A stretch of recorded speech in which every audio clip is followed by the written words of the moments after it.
Good afternoon, everybody. This summit was the first gathering of G7 leaders, in fact, the first gathering of pretty much any leaders in almost 2 years. And I know that the world was looking to us to reject some of the selfishness and nationalistic approaches that have marred the initial global response to the pandemic, and to channel all our diplomatic, economic and scientific might into defeating COVID for good. And I do hope that we have lived up to some of the most optimistic of hopes and predictions. I should say I'm sorry to hear that owing to their pre-existing commitments, the England football team are not able to watch this press conference live in the way I'm sure they would like to, but I hope that following their resounding victory they will be able to catch up on the triumphs of the G7 later on. A week ago I asked my fellow leaders to help in preparing and providing the doses we need to vaccinate the whole world by the end of 2022. I'm very pleased to announce that this weekend leaders have pledged over 1 billion doses, either directly or through funding to COVAX. That includes 100 million from the UK to the world's poorest countries, which is another big step towards vaccinating the world. And that's in addition to everything scientists and governments and the pharmaceutical industry have done so far to roll out one of the largest vaccination programs in history. And here I want to mention in particular the role of the Oxford AstraZeneca vaccine, the world's most popular vaccine, developed 250 miles from where I'm standing today, by scientists who have rightly been given honours by the Queen this weekend. Today, over 500 million people are safe because of the development and production of that vaccine, funded, I may add, by the UK government. And that number is rising every day. And it's popular, of course, because it's being sold at cost to the world, and it was designed for ease of use in mind.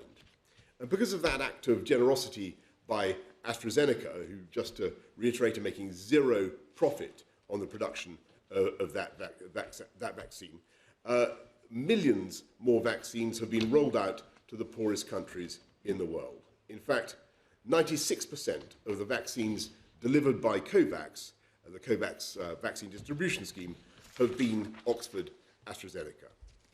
But this weekend our discussions went far beyond defeating the pandemic. We looked towards the global recovery, a great global recovery our countries have committed to lead, and we were clear that we all need to build back better in a way that delivers for all our people and for the people of the world. And that means preventing a pandemic like this from ever happening again, apart from anything else, by establishing a global pandemic radar which will spot new diseases before they get the chance to spread.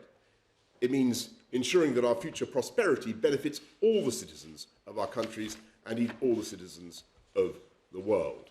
At the G7 summit this weekend, my fellow leaders helped the Global Partnership for Education, an organisation working to make sure that every child in the world is given the chance of a proper education, reach half of its 5-year fundraising goal, including a £430 million donation from the UK. It's an international disgrace that some children in the world are denied the chance to learn and reach their full potential. And I'm very, very pleased that the G7 came together to support that cause, because educating all children, particularly girls, is one of the easiest ways to lift countries out of poverty and help them rebound from the coronavirus crisis.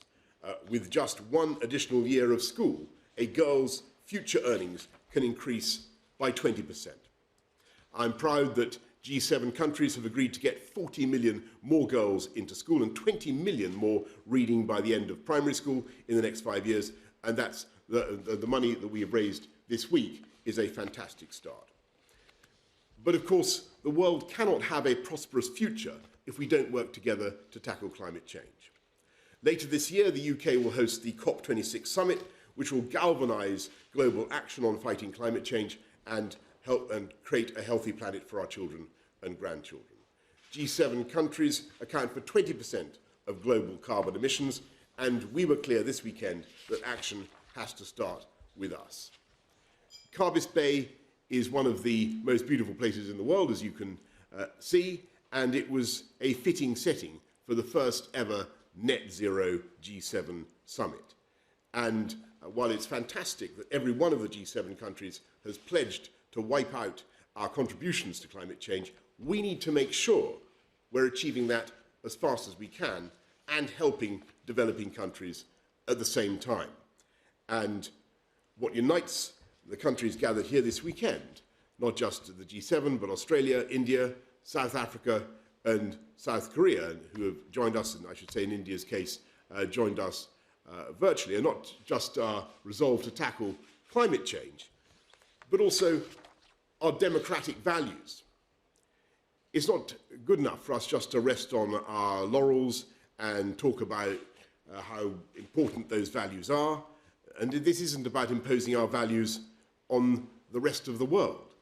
What we as the G7 need to do is demonstrate the benefits of democracy and freedom and human rights to the rest of the world. And we can partly achieve that by the greatest feat in medical history, vaccinating the world. We can do that by working together to stop the devastation that coronavirus has produced from ever occurring again. And we can do that by showing the value of giving every girl in the world access to 12 years of quality education. And we can also do that by coming together as the G7 and helping the world's poorest countries to develop themselves in a way that is clean and green and sustainable.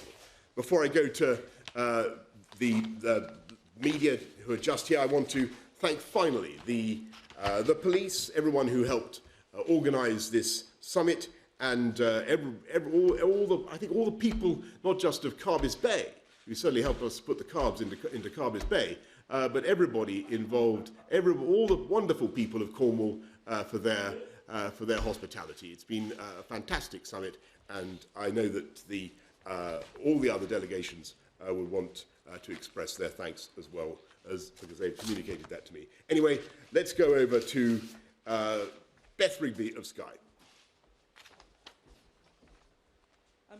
Prime Minister, I'm going to ask you two questions, if I may, one on Yes. COVID and one on the summit. On COVID, you gave very heavy hints of a delay yesterday when you said your objective was to give the vaccination programme the legs, the impetus, the speed it needs to beat the spread of the virus. So far, 44% of the population have had 2 doses. What percentage of the population need to be double vaccinated before we can proceed with stage 4 of unlocking, and how long do you think it will take? And on the summit, you said in a recent interview the Brexit lemon had been sucked dry, but it has left a bit of a sour taste in the mouth at this summit, hasn't it? Instead of building global alliances, you're moving further apart from allies, and you seem to have provoked a diplomatic row now too with France. Do you regret blowing up the Brexit row in some of your remarks at this summit? Well, look, first of all, Beth, on COVID, because I know a lot of people will be thinking very much about that. Alas, I've got to repeat what I said yesterday. We're continuing to look at the data. No final decision has been taken, and the right time to fill everybody in on what we're going to do with step 4, with June the 21st, is tomorrow, as I've said, and that's when we'll be putting out the whole package of information so that everybody can see it together. I hope colleagues will understand that is, I think, the best way of handling that today. And on your can I? No, can I just respectfully just say, I know that you'll have lots of detailed questions and suggestions on COVID. I think probably not. We don't want to get it out in dribs and drabs, if I may. And what we'll do is be setting it all out in full tomorrow, because I think people want to see the whole package. But on your second point, which was about Brexit, actually, I can tell you that the vast majority of the conversations that we've had over the last 3 or 4 days have been about other subjects, and there has been a fantastic degree of harmony. I mean, between the leaders of of our countries, and if you look at some of the things they come together to agree, a billion more doses, a billion more vaccines. Everyone agreed to phase out the use of, not just supporting coal around the world early, but to phase out the use of coal in their own production.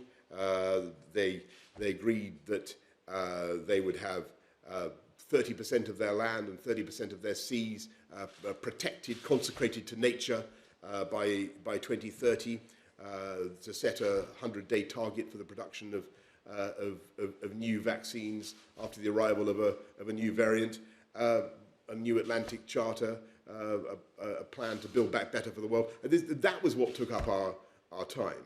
And, I don't think that really I could have asked for a more cooperative or a more energetic spirit from our friends. Your Foreign Secretary said this morning on television that he found President Macron's remarks on GB and NI offensive. That's what your Foreign Secretary said at the G7. Are you telling me that's not a diplomatic row? What I'm saying is that we will do whatever it takes to protect the territorial integrity of the UK, but actually what happened at this summit was that there was a colossal amount of work on subjects that had absolutely nothing to do with Brexit, and together with our European friends and partners, we're launching all sorts of projects for the benefit of the world. We will sort that out, but I think I'm going to stick at what I've said yesterday. Okay, good. Who is going next? Robert Pesson, ITV. You would say that climate change is the most serious issue facing the world, but there doesn't appear to be a collective agreement yet on a binding timetable for concrete actions on issues like eliminating unabated coal mining or petrol cars.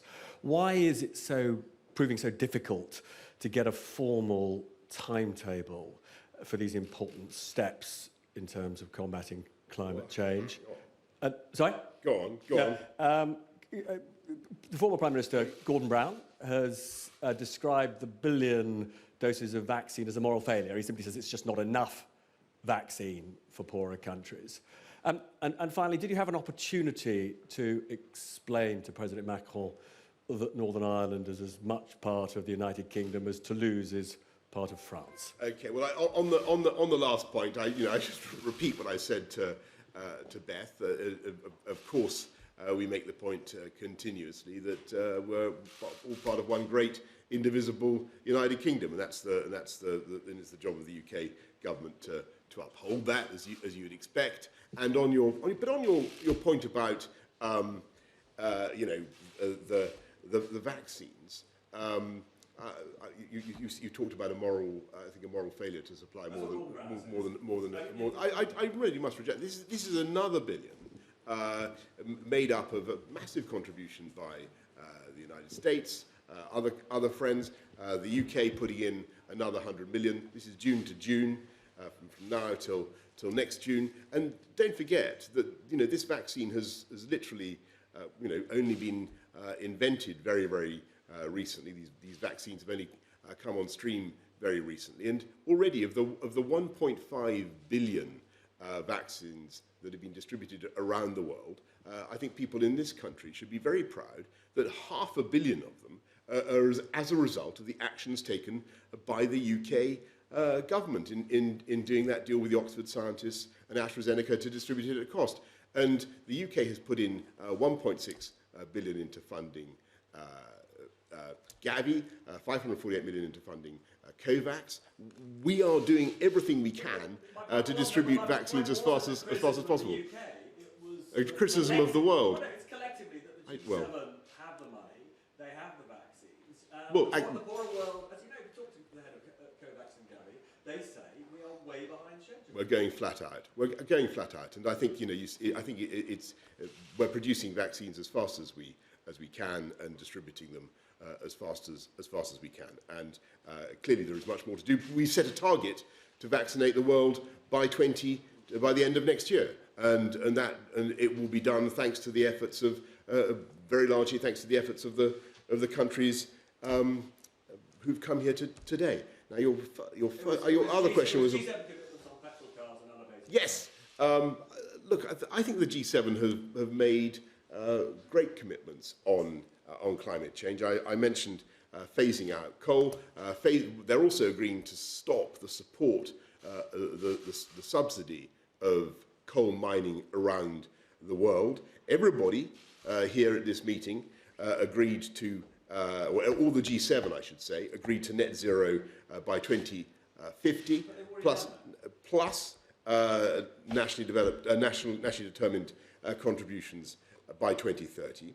They all made significant steps forward towards the $100 billion we're going to need by COP to support the developing world in tackling climate change. Because we, as the rich nations of the earth, we need to build our credibility with those countries in asking them to make cuts in CO2, because this country, which started the Industrial Revolution, is responsible for a huge budget of carbon that's already in the atmosphere. We're now asking other countries to make a change. That's why this government put 11.6 billion into climate finance. And at this G7 summit, actually, you saw many other countries stepping up to the plate and making very big, and the EU making very big commitments. I'm not going to pretend that our work is done. So Mario Draghi, the Italian Prime Minister, who's the co-chair of COP, Antonio Guterres, the Secretary General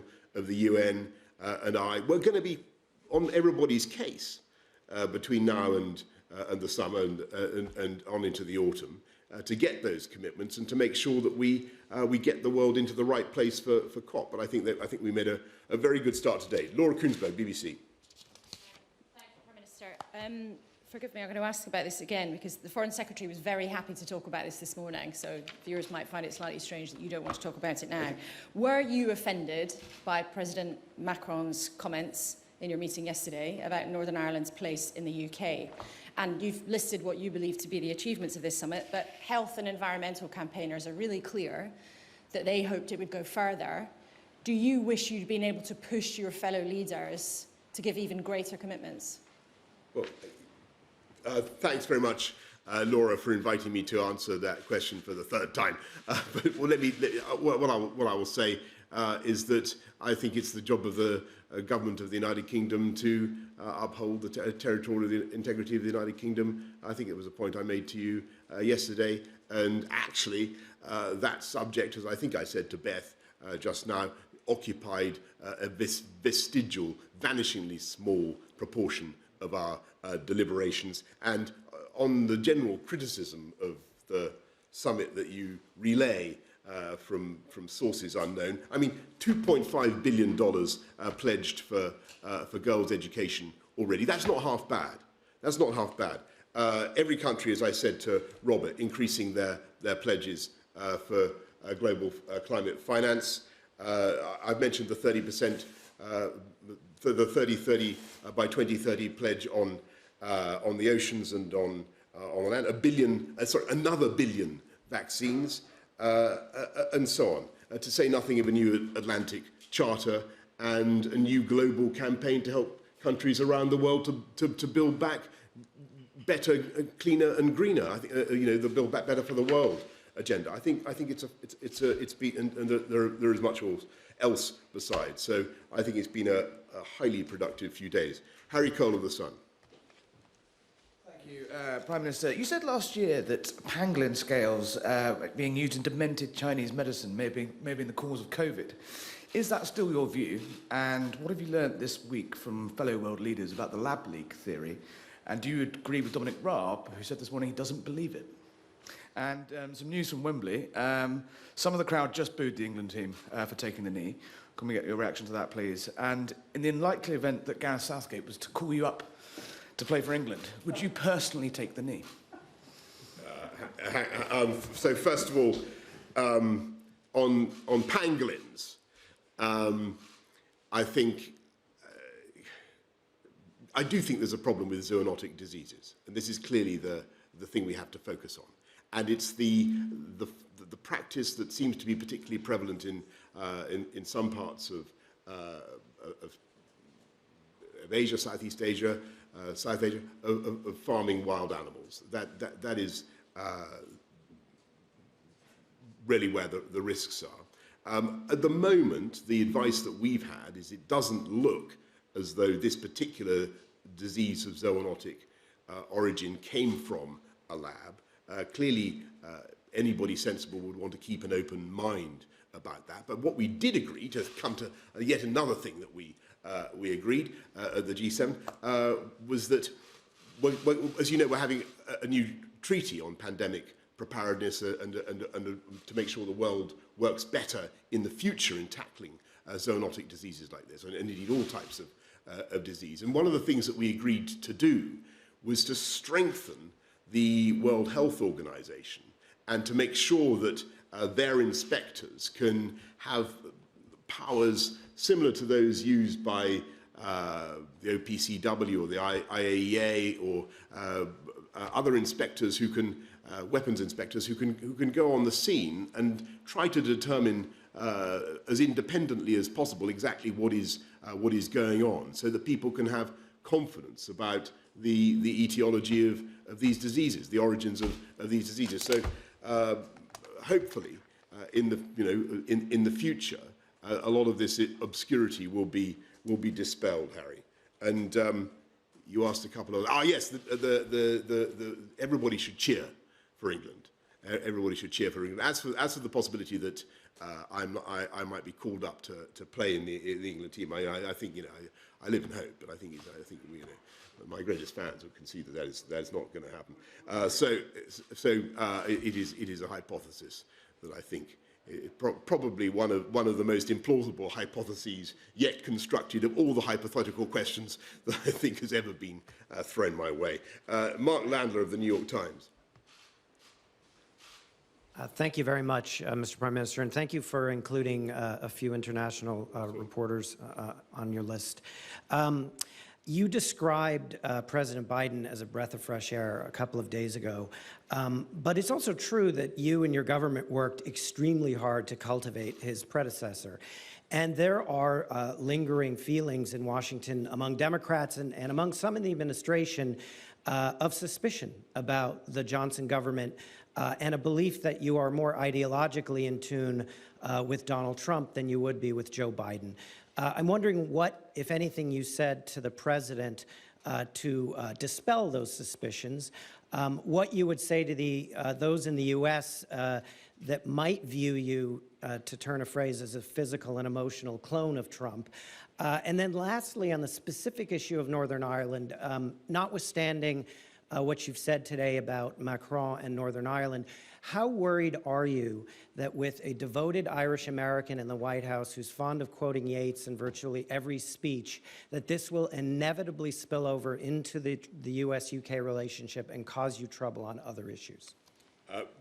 Well, first of all, on the whole issue of the relationship between the UK and the United States and what's happened over the last few years, let's be absolutely clear. It is the job of all prime ministers, everybody who does my job, to have close relations, a close working relationship with the President of the United States. And I think what maybe has been helpful, be useful in building the partnership with Joe Biden has been the common interest we have in tackling climate change, for instance, which we've discussed extensively. The campaign I've been running for a long time on female education, which he completely shares. But the whole idea of levelling up, which is at the core of what this government is trying to do, using infrastructure, using better skills, technology to give people access to high-wage, high-skills jobs around the whole country. And that's something that I know that the President's engaged in a big program that bears some resemblance to a lot of that agenda. And when it comes to building back better for the world and making sure that we build back greener together, I think that we're totally on the same page, and it's been very, very refreshing and very interesting to listen to him. And you had some other point about Yates. Well, all I say, I think that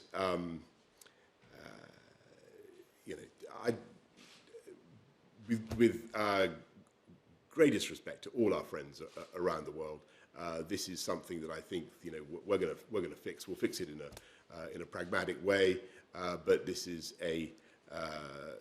about making sure that we protect the Good Friday peace process and the territorial integrity of the UK, and that's what we're going to do. Okay, Ben Riley-Smith of the Telegraph.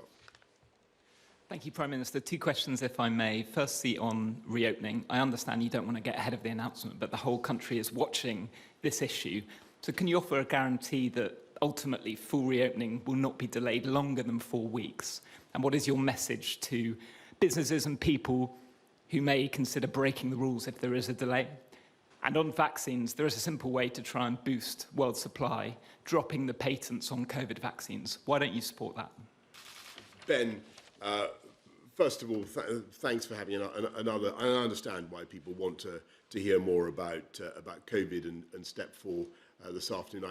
I understand people's impatience, but it really, and you asked some good questions, but the best thing is to get all this out in one package so that everybody can understand it in the round, and that's what we'll be doing tomorrow, as I've said repeatedly. And on your point about TRIPS and intellectual property and that route, look, I think the crucial thing is to make sure that we build up capacity, build up manufacturing capacity, fill and finish and manufacturing around the world, particularly in Africa. I think we should be sharing knowledge as much as we can, whilst obviously protecting as I think Dr. Ngozi of the WTO well put it, protecting the incentives for innovation. So you've got to accomplish both things at once. But what we think is the right way to go is to sell these vaccines at cost, and that's why we're particularly we champion the Oxford-AstraZeneca model. What we're doing is getting lots and lots of jabs into people's arms by insisting that they are sold at cost, and I think that's a highly effective way of doing it. You're not happy to waive protecting incentives just in this one case to try and get as many deaths? I think the G7 agreed to look at that and to see what they could do to expedite knowledge transfer, particular transfer of manufacturing capability. But the particular solution that we've come up with, which is making sure that the vaccines are distributed at cost on a non-profit basis, I think is the right way to go. Can we go to Antonello Guerrera of La Repubblica? Thank you very much, Prime Minister. Since the very beginning, your global Britain has significantly brought forward the importance of the Indo-Pacific region and the Far East, and this is clearly stressed also in the G7 final communique, mostly regarding China. In your personal view, and after this G7, why is and will this area be vital for our Western democracies? And why for you this new crucial, is this for you the new crucial dimension of the transatlantic security in the future? And secondly, if I may, you apparently have a great respect for the Italian Prime Minister Mario Draghi, because I remember that last year, while announcing the furlough scheme and the financial package against COVID, you quoted him more than once with whatever it takes, and also now, during these days. The other day, you also said that the mistakes made during the 2008 financial crisis should never be made again, and Draghi also was instrumental in reversing it. And also, on the other end, Mario Draghi was deeply inspired by the example of the UK vaccination campaign. So apart from the COP26 and the G7, G20 connections, what Mario Draghi means to you, and if there is a special relationship between Italy and the UK, even though I know that you don't like this label. Thank you. Well, thank you, Antonello. There's obviously a very close and indeed special relationship between Italy and the UK. We're actually intensifying that now, where we've just signed a partnership agreement that's been produced for 2 years now to intensify cooperation in everything from security to tech to trade. Correct. Is it going to be this year, or we've just finished the work, and we started that a couple of years ago because obviously we see Italy as an incredibly important partner. But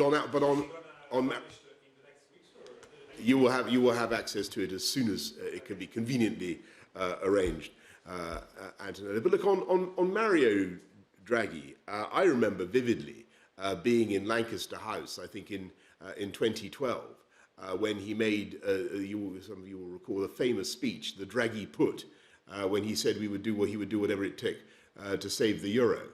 Not that I necessarily thought that was a good thing at that time, but anyway, let's draw a veil over that. But it was incredibly successful, and I think that he is a brilliant economist. It's an absolute pleasure to listen to him, and I think that he gave a very, very balanced summary of what we need to do now. We do need to relaunch the global economy, and we do need to get things working again, and we need dynamism from the G7 and our partners, and I think he's absolutely right about that. But as you rightly say, this time in this recovery, we need to make sure that it's not as unbalanced as the last one, as 2008, and he was very powerful and effective on that point as well. Finally, Heather Stewart, have you got? Oh, sorry.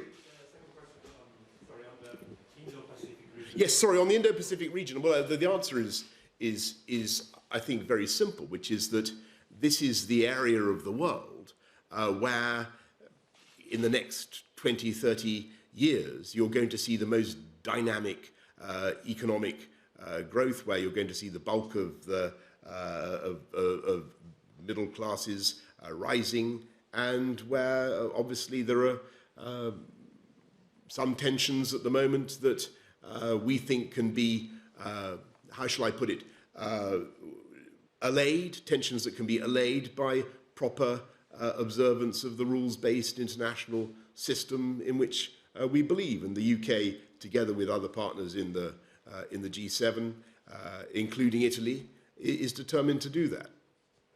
Thank you. Heather. Thanks. Just on climate finance, so in the run-up to this summit, there was talk of a climate Marshall Plan.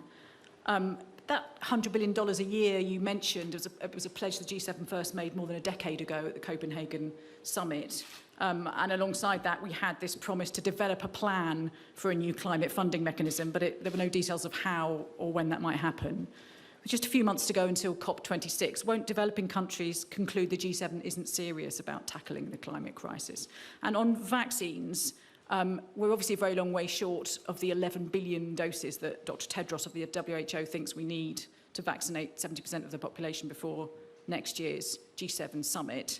I wonder whether you think the UK's aid cuts left you without the moral authority to be able to bring other countries on board this weekend. Thanks very much, Heather. Well, on the first point about the 100 billion, I'm not saying it's going to be easy. It's a lot of money still to raise, but don't forget the UK has put in 11.6 billion, as you know. We had big pledge from Canada. We've had big big pledges around the table. I do think that we can get there, and I think it's vital that we do. Why should somebody in the developing world, believe that they have to make some change in their technology to cut CO2, unless when so much of the CO2 has been emitted in previous decades by us in the richer countries, and we've got to make that commitment, and that's the logic of it. And on your point about vaccines, well, I obviously reject that, outright, because the UK, as I said to Robert, has given 1.6 billion to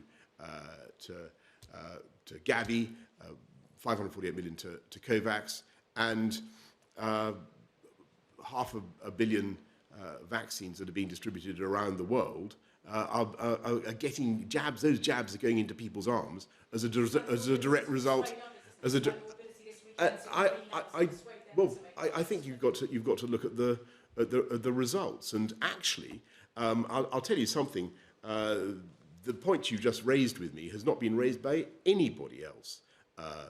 With me, any other international leader, let alone the leader of a recipient country, and because they know that the UK is one of the biggest donors in the world, and they know that in spite of the global pandemic, in spite of having to spend £407 billion supporting jobs and families and livelihoods in this country, we're spending £10 billion supporting the poorest and neediest around the world. And I think people understand that we're still the second biggest aid contributor in the G7, and I think people can be very, very proud of it. Okay, look, I've exhausted your questions. I have. Thank you very much. Thank you.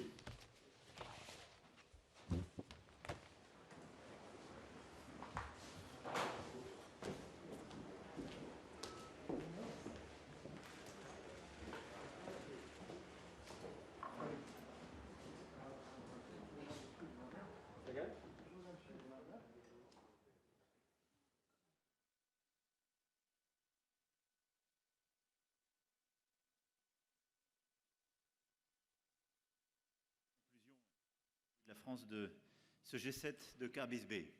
Je veux avant toute chose remercier le Premier ministre Johnson pour l'organisation de ce G7 et je crois les résultats que nous avons pu